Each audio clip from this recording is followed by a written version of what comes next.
Students நாம் இப்போ பார்க்க போகிறது என்ன அப்படின்னு கேட்டிங்கன்னா யூனிவர்ஸில் கேட்கக்கூடிய வாய்ப்பு இருக்கக்கூடிய ஒரு முக்கியமான ப்ராப்ளம் பார்க்க போகிறோம் ஸ்ட்ரென்த் ஆஃப் மெட்டீரியல்ஸில்.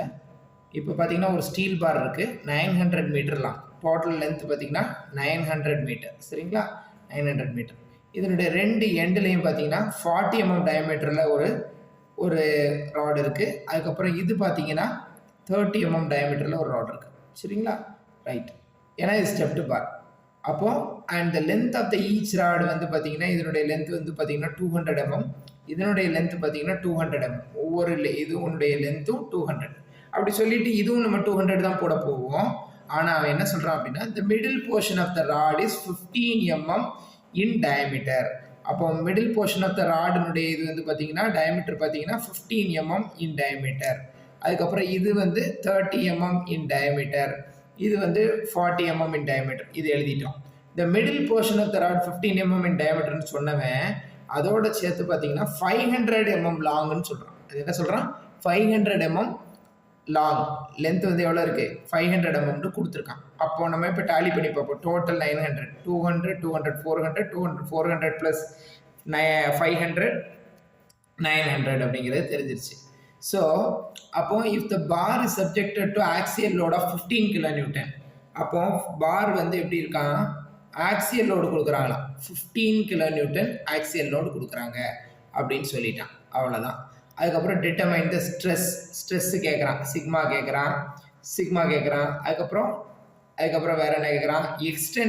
எக்ஸ்டென்ஷன்னா டெல்டா எல் நம்ம போன ப்ராப்ளத்தில் கண்டுபிடிச்சோம்ல, அது கேட்குறான். அதுக்கப்புறம் பார்த்தீங்கன்னா யங்ஸ் மாடுலஸ் கொடுத்துருக்கான் 200 × 10⁻³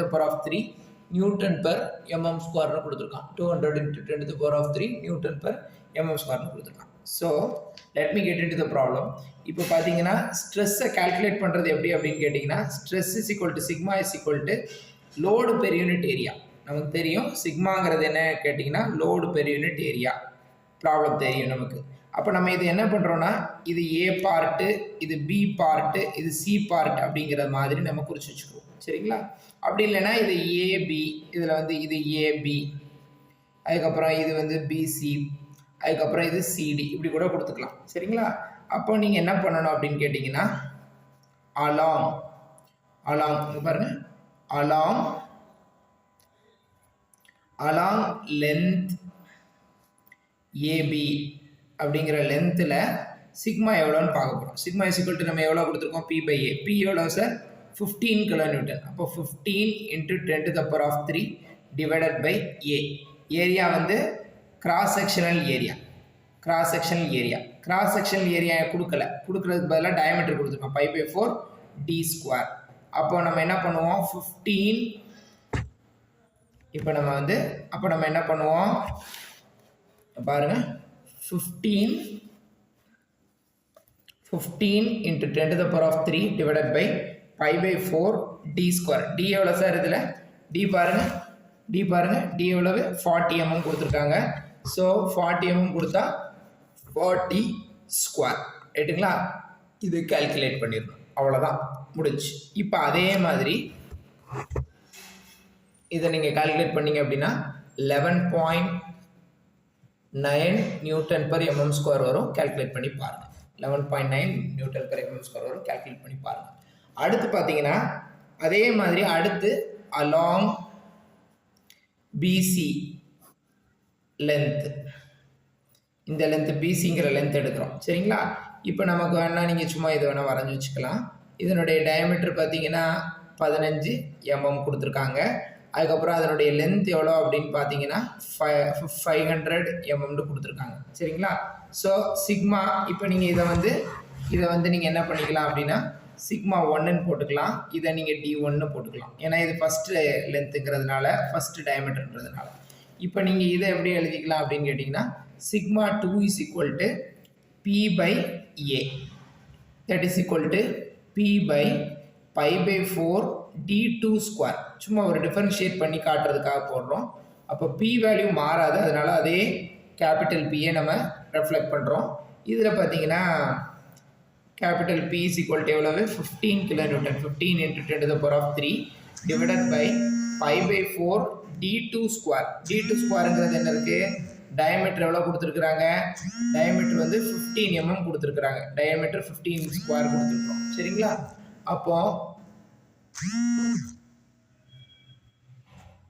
அப்போ டயமீட்டர் 15 ஸ்கொயர் கொடுத்துருக்குறோம். சரிங்களா? So that is equal to நம்ம கால்குலேட் பண்ணி பார்த்தோம் அப்படின்னா 84.8 Newton per mm square calculate பண்ணி பார்த்தா உங்களுக்கு இது கிடைக்கும். சரிங்களா? இதே மாதிரி நம்ம அடுத்து என்ன பண்ணணும், அடுத்தது பார்த்தீங்கன்னா அலாங் மீதி என்ன இருக்குது, அலாங் இதில் பார்த்தீங்கன்னா மீதி வந்து இந்த பார்ட் மட்டும்தான் இருக்குது. சரிங்களா? ஸோ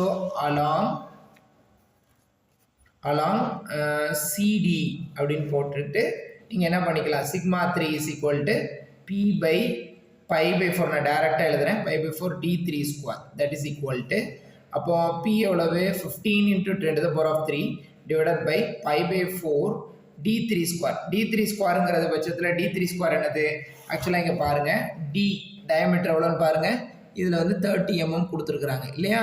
அப்போ 30 mm கொடுத்துருந்தா நம்ம என்ன பண்ணணும், 30 ஸ்கொயர் போடணும். போட்டு கால்குலேட் பண்ணிங்க அப்படின்னா நான் டைரெக்டாக உங்களுக்கு ஆன்சர் சொல்லிடுறேன். கால்குலேட் பண்ணிங்க அப்படின்னா 21.22 நியூட்டன் பெர் mm ஸ்கொயர் வருது. சரிங்களா? ஸோ இதுதான் என்ன அப்படின்னு கேட்டிங்கன்னா ஸ்ட்ரெஸ் ஒவ்வொரு ஏங்கிற ஒரு பார்ட்டில் இருக்கக்கூடிய ஸ்ட்ரெஸ்ஸு, பிங்கிற ஒரு பார்ட்டில் இருக்கக்கூடிய ஸ்ட்ரெஸ்ஸு, சிங்கிற ஒரு பார்ட்டில் இருக்கக்கூடிய ஸ்ட்ரெஸ்ஸு, அதுதான் என்னன்னு கேட்டிங்கன்னா சிக்மா 1. அதுதான் என்னன்னு கேட்டிங்கன்னா சிக்மா 1ங்கிற ஃபஸ்ட்டு ஸ்ட்ரெஸ்ஸு, சிக்மா 1ங்கிற பார்த்தீங்கன்னா இதில் பாருங்கள் சிக்மா 1ங்கிற ஃபஸ்ட்டு ஸ்ட்ரெஸ்ஸு, அதுக்கப்புறம் சிக்மா 2ங்கிற செகண்ட் ஸ்ட்ரெஸ்ஸு, அதுக்கப்புறம் பார்த்தீங்கன்னா சிக்மா 3ங்கிற தேர்டு ஸ்ட்ரெஸ்ஸு. சரிங்களா? ஸோ சிக்மா 3ங்கிற தேர்டு ஸ்ட்ரெஸ்ஸு. இப்போ நீங்கள் அடுத்து கால்குலேட் பண்ண வேண்டியது என்ன அப்படின்னு கேட்டிங்கன்னா எலாங்கேஷன் கேட்டிருக்கிறாங்க. அடுத்து கால்குலேட் பண்ண வேண்டியது என்னன்னு கேட்டிங்கன்னா டெல்டா எல் கேட்டிருக்கிறாங்க. டெல்டா எல்லுக்கு உங்களுக்கு தெரியும் PL/Aங்கிறது தெரியும். அப்போ இந்த டோட்டல் எலாங்கேஷன், அப்போ டோட்டல் எலாங்கேஷன் எப்படி கால்குலேட் பண்ணுறது அப்படின்னு பார்த்தோம்னா total elongation is equal to delta L is equal to so P/A அது வந்து உங்களுக்கு P/A PL/AE ரைட்டுங்களா? PL/AE. அப்போ இது வந்து ஒரு PL/Aங்கிறது ஃபார்முலா. இது ஏங்கிற போர்ஷனுக்கும் பிங்கிற போர்ஷனுக்கும் சிங்கிற போர்ஷனுக்கும் எல்லாருக்குமே சேம் ஃபார்முலா தான். ஸோ ஏங்கிற போர்ஷனுக்கு பார்த்தீங்கன்னா PL/AE for that A portion, PL/AE for that B portion plus PL/AE for that C portion. ரைட்டுங்களா? ஏபிசி போர்ஷன் ஒன்றும் இல்லை, இது ஏ போர்ஷன், இது பி போர்ஷன், இது சி போர்ஷன். ரைட்டுங்களா? அப்போ இப்போ PL/AE for that C portion முடிஞ்சிச்சு. அப்போ நம்ம என்ன பண்ண போகிறோம் அப்படின்னு கேட்டிங்கன்னா இப்போ Pங்கிற வேல்யூ, அதாவது லோடு மாறவே இல்லை, 15 kN தான், அது மாறவே இல்லை. அதே மாதிரி பார்த்தீங்கன்னா யங்ஸ் மாடுலஸும் மாறவே இல்லை, அதையும் அப்படி காமனாக எடுத்துக்கலாம். மூணுலேயும் ஒரே யங்ஸ் மாடுலஸ், மூணுலேயும் ஒரே லோடு. சரிங்களா? ஸோ நம்ம இப்போ என்ன பண்ண போகிறோம் அப்படின்னு கேட்டிங்கன்னா ஆனால் லென்த்து மாறிக்கிட்டே இருக்கும். இந்த மூணு இதுக்கும் ஏக்கு ஒரு லென்த்து, பிக்கு ஒரு லென்த்து, சிக்கு ஒரு லென்த்து. அப்போ ஏக்கு என்ன லென்த்து அப்படின்னு பார்த்தீங்கன்னா லென்த்து பார்த்தீங்கன்னா ஏக்கு வந்து பார்த்தீங்கன்னா இதில் பாருங்கள் உங்களுக்கு தெரியும், ஏக்கு வந்து 200, சிக்கும் 200, பிக்கு மட்டும் 500. ஸோ ஏக்கு 200 போட்டோமா டிவைடட் பை யங்ஸ் மாடுலஸ் மாறாது, அப்போ ஏ மட்டும் மாறணும். ஏங்கிறது என்னது π/4 D1 ஸ்கொயர். அப்போ D1 ஸ்கொயருங்கிற பட்சத்தில் இதனுடைய டயமீட்டர் எவ்வளவு 40 mm. ரைட்டுங்களா? So 40 mm. 40 mmனா 40 இப்போ இதை கரெக்டாக எழுதுகிறேன், π/4 40 ஸ்கொயர். ரைட்டுங்களா? π/4 40 ஸ்கொயர். அதே மாதிரி பாருங்கள் ப்ளஸ் அதே மாதிரி இதுலேயும் லென்த்து மாறும். லென்த் எவ்வளவு, இதில் 500 mm டிவைடட் பை π/4, இதில் பார்த்தீங்கன்னா இதனுடைய லென்த் வந்து 500 mm, இதனுடைய டயமீட்டர் பார்த்தீங்கன்னா 15 mm இருக்குது. டயமீட்டர் பாருங்கள் 15 mm இருக்குது. ஸோ டயமீட்டர் 15 mmங்கிறதுனால நீங்கள் 15 ஸ்கொயர் போடணும், π/4 D2 ஸ்கொயர். ரைட்டுங்களா? ப்ளஸ் அதுக்கு அடுத்து பார்த்தீங்கன்னா இதனோட அடுத்த டயமீட்டர் அடுத்தனுடைய லென்த் பார்த்தீங்கன்னா 200 டிவைடட் பை π/4 இது வந்து 20 ஸ்கொயர் இல்லைங்களா? இது வந்து 20 ஸ்கொயர் ரைட்டுங்களா? சரி, இது எல்லாம் காமனாக உள்ளதை வெளியே எடுத்துட்டேன், மிச்சம் உள்ளதெல்லாம் உள்ளே கொண்டு வந்துட்டேன். ஸோ இந்த வேல்யூ என்னன்னு கேல்குலேட் பண்ணுங்கள். அதோட சேர்த்து பியோட வேல்யூ போடுங்க 15 கிலோநியூட்டன் டிவைடட் பை இயோட வேல்யூ போடுங்க. அதனோட வேல்யூ என்னன்னு கேட்டிங்கன்னா இயோட value 200 × 10⁻³ newton per mm square. நான் என்ன பண்ணுறேன், E is equal to 200 × 10⁻³ newton per mm ஸ்கொயரை நான் என்ன பண்ணுறேன் அப்படின்னா 2 எடுத்துக்கிறேன், இன்ட்டு 10 பவர் இதில் 2 ஆயிருமா, 2 0 இருக்குது, 2 × 10⁻² இன்ட்டு 10⁻³ அதை எழுதணும் அப்படின்னா 2 × 10⁵ நியூட்டன் பெர் mm ஸ்கொயர்னு எழுதிக்கிறேன். சரிங்களா? ஸோ அதேமாதிரி லோடு பார்த்தீங்கன்னா லோடு எவ்வளோ வரும், லோடு கால்குலேட் பண்ணுங்கள். லோடு வந்து கால்குலேட் பண்ண வேணால் கொடுத்துருக்காங்க 15 × 10⁻³ divided by 15 × 10⁻³ newton divided by kilo நியூட்டனுக்கு பதிலாக 10⁻³ போட்டுடுறேன், அப்போ நியூட்டனாக மாறிடும். டிவைடட் பை இயோட வேல்யூ பார்த்தீங்கன்னா 2 × 10⁵ 2 × 10⁵ போடுறேன், இன்ட்டு இந்த வேல்யூ என்னங்கிறத இந்த வேல்யூவை மல்டிப்ளை பண்ணி போடணும். இப்போ எக்ஸாம்பிளுக்கு இதனுடைய வேல்யூ எவ்வளோ வரும் அப்படிங்கிறத நீங்கள் கால்குலேட் பண்ணுங்கள்.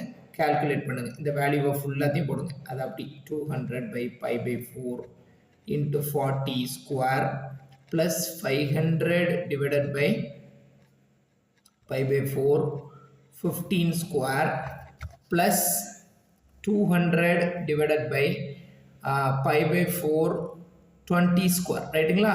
போட்டிங்க அப்படின்னா ஃபைனலாக இது ஒரு வேல்யூ வரும், இது ஒரு வேல்யூ வரும். இந்த ரெண்டையும் மல்டிப்ளை பண்ணால் ஃபைனலாக உங்களுக்கு கிடைக்க போகிற வேல்யூ என்னென்னா, நீங்கள் கால்குலேட் பண்ணி பாருங்கள். கால்குலேட்டரில் கிடைக்க போகிற வேல்யூ 0.245 mm கிடைக்கும். 0.245 mm கிடைக்கும். ஸோ நமக்கு ப்ராப்ளத்தில் கேட்டிருந்த எல்லாத்தையும் நம்ம சால்வ் பண்ணிட்டோம். என்ன கேட்டால், ப்ராப்ளத்தில் கேட்ட ஸ்ட்ரெஸ்ஸை கால்குலேட் பண்ணிட்டோம், ப்ராப்ளத்தினுடைய கேட்ட டோட்டல் எக்ஸ்டென்ஷன் ஆஃப் த பாரையும் கால்குலேட் பண்ணிட்டோம். So overall the problem is over.